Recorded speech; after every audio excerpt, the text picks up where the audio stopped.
Hello বন্ধুরা, কেমন আছো সবাই? আশা করছি সবাই খুব ভালো আছো। চলে এসেছি আবারও কিছু গুরুত্বপূর্ণ বিষয় নিয়ে তোমাদের সঙ্গে আলোচনা করতে। আজকের আমরা যে বিষয়টা নিয়ে আলোচনা করব সেটা হচ্ছে সিজারিয়ানের পরে যে সেলাইটা করা হয় সিজারের, সেই সেলাইটার আমরা কিভাবে যত্ন নেব বা কি কি ছোট ছোট ভুলের কারণে কিন্তু আমাদের সিজারের পর সেলাইয়ের অসুবিধা হতে পারে। তো আমরা আমাদের যখন সিজারটা হয় তারপরে কিন্তু আমরা যখন ডক্টরের সাথে পরামর্শ নিই, আমরা কিন্তু পুরোপুরিভাবেই সবটা জেনে নিই যে আমাদের কি করা উচিত বা কি করা উচিত না। কিন্তু পুরোপুরিটা জেনে নিলেও কিছু কিছু ছোট ছোট বিষয় আছে যেগুলো কিন্তু ডক্টররা আমাদের সঙ্গে আলোচনা করে না, বা সেগুলো কিন্তু আমরা নিজেরাও ডক্টরের কাছে শুনতে ভুলে যাই, কারণ সেই বিষয়গুলো তো আমাদের জানা নেই। তাহলে সেই বিষয়গুলো আমরা কি করে শুনবো? তো এই যে ছোটো ছোটো বিষয়গুলো, সেগুলো কি, যে কোন বিষয়টা খেয়াল রাখতে হবে আর কোন বিষয়টা আমরা যদি একটু অবহেলা করি সেটা নিয়ে কিন্তু আমাদের একটা বিশাল বড় প্রবলেম হতে পারে। আজকে কিন্তু সেই বিষয়টা নিয়ে আলোচনা করব। আজকে যে আলোচনাটা রয়েছে এটাতে কিন্তু আমার নিজস্ব একটা অভিজ্ঞতাও রয়েছে।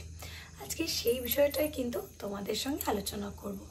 চলো তাহলে আজকের ভিডিওটা শুরু করি। প্রথমেই আমি যে কথাটা বলবো, যেটা আমাদের মাথায় রাখা উচিত, যখন কিন্তু আমরা বেবি হওয়ার পর ডক্টরের পরামর্শ নিই, তখন কিন্তু ডাক্তার আমাদের বলে যে আমরা সব কিছুই খেতে পারবো সিজারের পর, কিন্তু সেটা একদমই ভুল।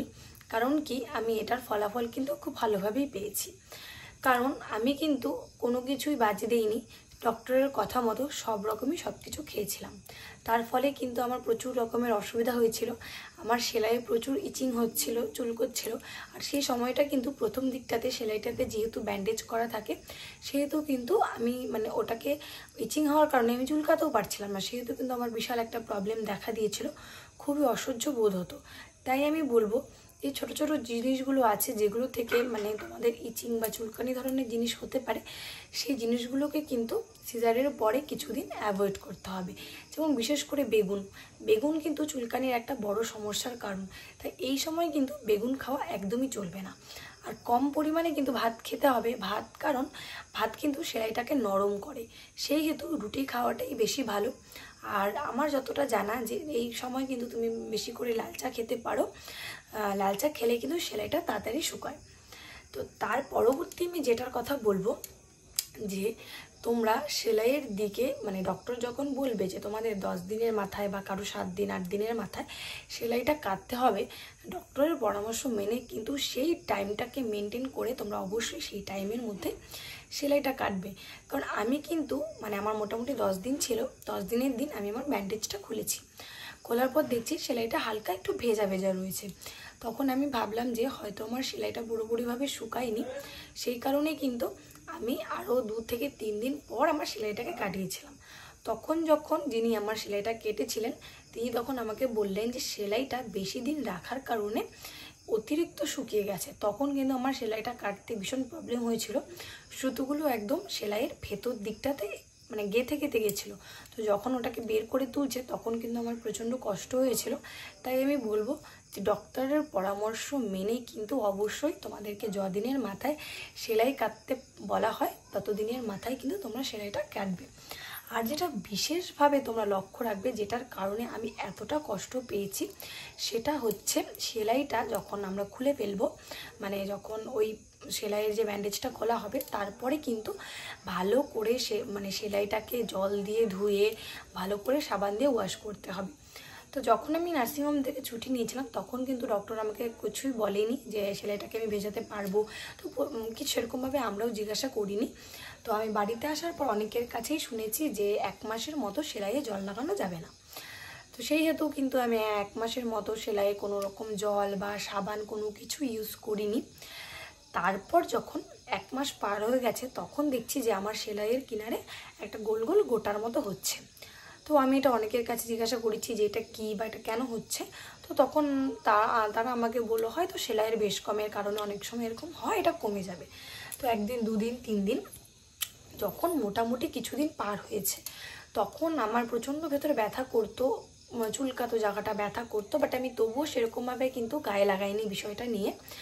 তারপর যখন অতিরিক্ত পরিমাণে ব্যথা করছে, একদিন আমি দেখছি যে আমি ব্যথাটা নিয়ে একদমই সহ্য করতে পারছি না, এত পরিমাণে আমার ব্যথাটা হচ্ছে। তখন আমি ডক্টরের কাছে গেলাম। তখন কিন্তু ডক্টর আমাকে প্রচণ্ড বকাঝকা করেছে, বললো যে সেলাইটা অযত্নের কারণে, মানে আমি ওটাতে কোনো রকম জল বা সাবান জল ইউজ করিনি, সেই কারণে কিন্তু সেলাইয়ের গোড়াগুলোর মধ্যে নোংরা জমে সাইডে ভেতরে, মানে সেলাইয়ের ভেতরে লোম ফোড়া হয়ে গেছে। তাহলে এটার উপায় কি? কোনো মলম বা কোনো কিছু না, একদমই না। শেষ পর্যন্ত তখন কিন্তু আমার সেলাইটা পুরোপুরিভাবে শুকায়ওনি।